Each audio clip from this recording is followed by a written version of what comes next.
Nós, nas 3 leituras de hoje, temos um percurso quase perfeito do que significa ser discípulo de Jesus. Quer na primeira leitura, com a passagem de Jeremias, quer depois na segunda leitura, na carta de São Paulo, em que ele nos pede para nos deixarmos transformar e não nos habituarmos às coisas deste mundo. E no Evangelho, estas 3 condições que Jesus exige a quem o quer seguir: renunciar a si mesmo, pegar na sua cruz e segui-lo. Então, todos nós somos discípulos, obviamente. Nenhum de nós aqui é mestre de nada. O único mestre é Jesus Cristo. Ele é que orienta a nossa vida. Por Ele é que nós também nos devemos pautar, pela sua mensagem, pela sua vida, não só recordando e lendo, mas, sobretudo, pondo em prática na nossa vida tudo aquilo que Ele nos deixou e que de tão edificante e santificante é na nossa vida. Mas então, da primeira leitura, nesta ideia de que somos discípulos, da primeira leitura perceber que o discípulo é um seduzido por Deus. É deixar-se seduzir. Nós não temos mérito nenhum. Nós, se somos cristãos, nós temos fé, devemos agradecê-lo a Deus. Porque Deus é que é o autor de todo o bem que se possa fazer em nós e através de nós.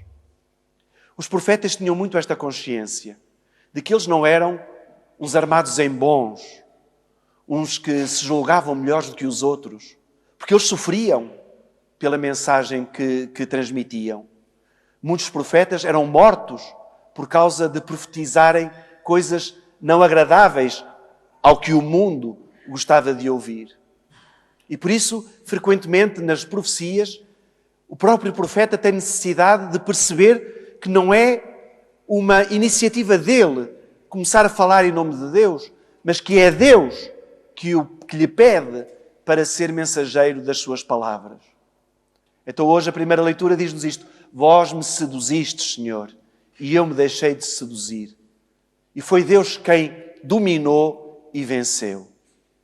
Cada um de nós é chamado então a reconhecer isto, que nós fomos seduzidos por Deus. Não temos mérito nenhum. Temos que agradecer muito a Deus de nos ter chamado ao dom da fé. Aliás, antigamente, na doutrina que nós aprendíamos dos catecismos antigos, chamávamos à fé, esperança e caridade virtudes teologais. Ou seja, vêm de Deus, são dons de Deus. Não se compram, podem-se aprofundar, mas são dadas por Deus. São gratuitas, dadas por Deus. E a fé é a primeira. Portanto, se nós hoje temos fé, temos que agradecer a Deus. Não porque a procuramos, não, porque Deus te a concedeu. Santo Agostinho, num dos seus sermões a pessoas adultas batizadas recentemente, dizia-lhes: não foste tu, ou melhor, quando tu desejaste Deus, Deus já te tinha desejado. Antes, a iniciativa é sempre de Deus.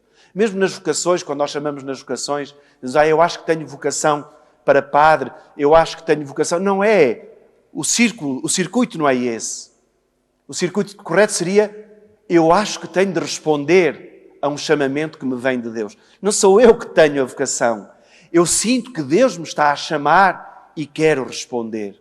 A própria palavra vocação significa isso, responder a um chamamento e não achar que tem jeito para.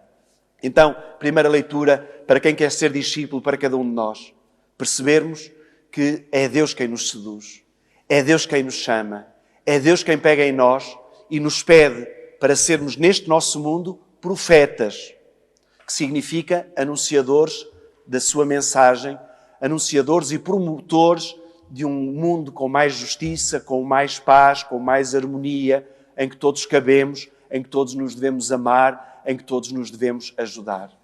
Isto é o que significa hoje ser profeta deste mundo novo, inaugurado por Jesus Cristo. O discípulo de Jesus, depois de sentir-se seduzido por Deus, seduzido pelo próprio Cristo, é uma pessoa em transformação. Ficar na mesma é andar para trás. Na vida religiosa, na vida espiritual, ficar na mesma é andar para trás. Por isso é que São Paulo diz para nós progredirmos. Progredir é andar para a frente. Nós olhamos para as progressões tecnológicas do último século. Imaginem como é que nós andávamos há 50, 60 anos atrás, com cartas para trás, cartas para a frente. Agora é um e-mail que resolve o problema. Antigamente, os telefonemas, tínhamos que ir a qualquer sítio para telefonar, quem não tinha telefone em casa. Agora temos um smartphone, já quase ninguém tem as coisas antigas que já quase não se usam. Tudo isto evoluiu muito, tudo isto progrediu para o nosso bem, para o nosso conforto, obviamente. Nós progredimos em muita coisa. A nossa alimentação de há 50 anos atrás não é a mesma de agora. Nós agora já percebemos que temos que fazer aqui umas certas regras, não podemos abusar, não sei o quê, não sei o que mais, tarará. Tudo importante, porque é sinal que progredimos. É sinal que a mensagem entra. Esta questão da reciclagem, da ecologia. Eu na escola nunca fui educado para reciclagens nem para ecologias. Graças a Deus agora houve uma mudança de mentalidade, houve progresso nisso. E todos nós percebemos que quando não temos estas atitudes, estragamos. Deitamos abaixo todo este mundo harmonioso que Deus criou para nós. Então progredir é próprio do ser humano. E então se nós progredimos em tantas coisas, porque é que na parte espiritual às vezes somos tão preguiçosos? Se pomos em prática tantas coisas do que nos vão dizendo, dos conselhos, do que vamos lendo, do que vamos adquirindo, porque é que da mensagem de Jesus nós também não a levamos mais a sério e irmos avançando no conhecimento de Deus e no seguimento de Jesus? São Paulo usa três expressões: transformação, progressão, discernimento. Aquele que progride faz um discernimento. Discernir entre o que é bom e o que é mau, entre o que é perfeito e o que não é perfeito. E para nós que temos fé, como dizia São Paulo, entre aquilo que agrada a Deus e aquilo que nós sabemos que não agrada a Deus. E este discernimento ajuda-nos a progredir. E ajuda-nos a sermos discípulos mais autênticos de Jesus. Sermos seus imitadores, mas sobretudo sermos seus continuadores. Terceira coisa que o Evangelho nos diz, nesta caminhada de nos sentirmos discípulos de Jesus, é que o discípulo não vai à frente.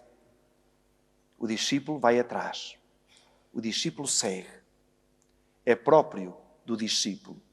Mesmo na cultura grega, no que nós chamamos hoje universidades, que naquele tempo eram ensinos, os mestres sentavam-se 1 ou 2 degraus acima, a cadeira do mestre, a cátedra do mestre, era 2 ou 3 degraus acima dos alunos que se sentavam à volta, não era em cadeiras, era no chão, à volta do seu mestre. O discípulo está abaixo, o discípulo segue, o discípulo aprende. E também na fé, e também com Jesus, é a mesma coisa. E aprende com o quê? Aprende com a sua vida. Aprende com a sua vida. Estas 3 condições de Jesus são condições, não é para quem quer ser padre, não é para quem quer ser... Bem, quer ser bispo, acho que só um tontinho queria ser bispo. Mas não é. É para ser mesmo discípulo de Jesus, batizado. Renunciar a si mesmo. Aquilo que nós rezamos tantas vezes no Pai Nosso, seja feita a vossa vontade. Mas já repararam que o que nós mais queremos é que Deus faça a nossa vontade. Nós andamos a rezar, seja feita a vossa vontade. Mas no fundo, o chip é, faz lá a minha vontade. Faz lá a minha vontade. E fazemos tudo para que Deus faça a nossa vontade. E fazemos muito pouco para fazer a vontade de Deus. Então, a primeira condição para ser discípulo de Jesus, renuncia a ti mesmo. Não queiras ser o centro do mundo. Não queiras que os acontecimentos e as pessoas andem todas à tua volta. Há pessoas que gostam de ser o centro do mundo, que têm necessidade de atrair os outros a si.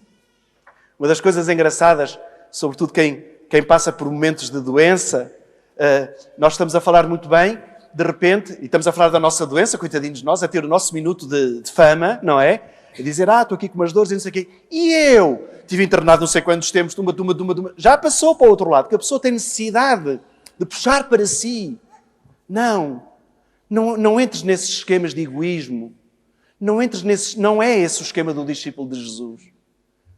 O discípulo de Jesus não se ilumina, é iluminado por Cristo.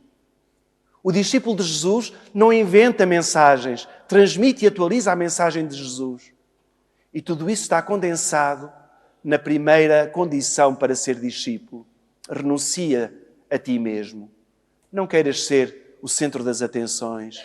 Não queiras ser o protagonista de uma história que não é tua, mas que é de Deus em ti. Renuncia a ti mesmo.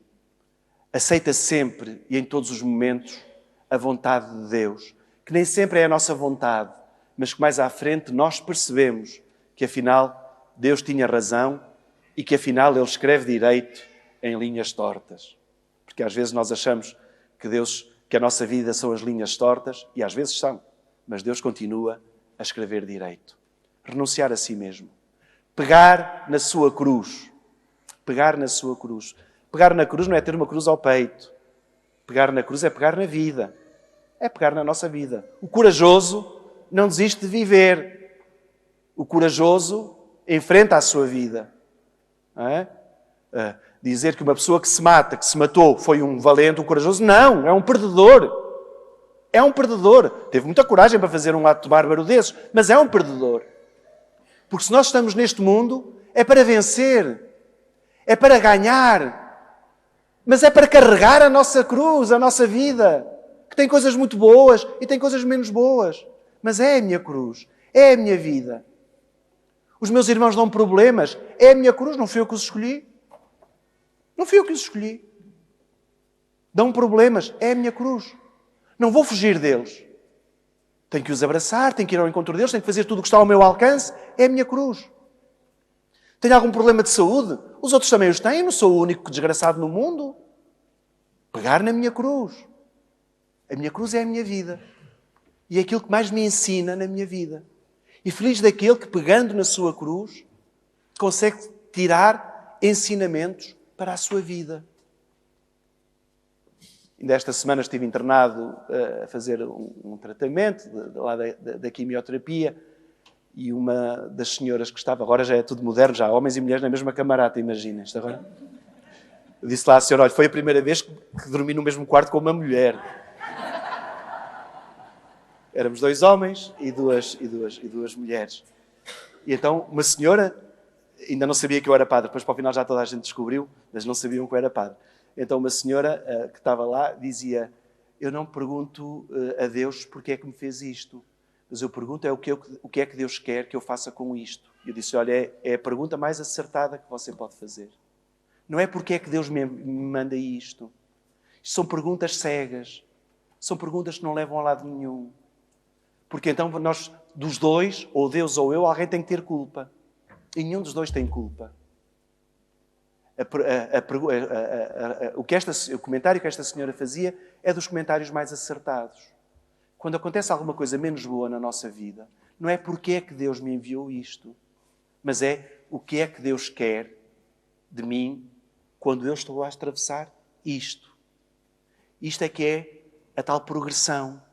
Este é que é o tal discernimento. Isto é que é pegar na cruz. E depois seguir Jesus. Renunciar a si mesmo, pegar na sua cruz e seguir Jesus. Não estamos sozinhos. Não estamos abandonados. Esta experiência, nós conseguimos fazê-la nos momentos bons da nossa vida, quando tudo corre bem, graças a Deus, graças a Deus, graças a Deus. Mas nos momentos menos bons da nossa existência, nós não estamos sozinhos. Ainda que neste mundo estivéssemos esquecidos e abandonados, não estamos sozinhos. Há alguém que nós não vemos, mas que sentimos dentro de nós e que caminha connosco. E esse alguém é Deus. É no Antigo Testamento, numa profecia, que Deus também diz, ainda que todos te esquecessem, eu nunca te esquecerei. Eu nunca te esquecerei. E para quem tem fé, é aquele vento que nós precisamos para que o nosso barco possa navegar nas marés complicadas da vida. É saber que não estamos sozinhos, não andamos à toa. Seguimos alguém que pegou na cruz dele e na nossa cruz. E esse alguém é Jesus Cristo. Temos então aqui traçado, nestas 3 leituras de hoje, temos aqui traçado o caminho do discípulo. Aquele que se sente seduzido e amado por Deus, aquele que não vive estagnado, que não vive na mesmice, mas que em cada dia tenta progredir através deste processo de discernimento, e aquele que é capaz de renunciar a si mesmo, pegar na sua cruz e seguir o Senhor. Estamos em setembro, estamos a começar um ano pastoral novo. Hoje, na nossa diocese, o nosso bispo começa uma nova missão, Dom Rui Valério. Vamos rezar também por ele, para que ele também se sinta discípulo. Todos os pastores também são discípulos, também fazem parte do rebanho.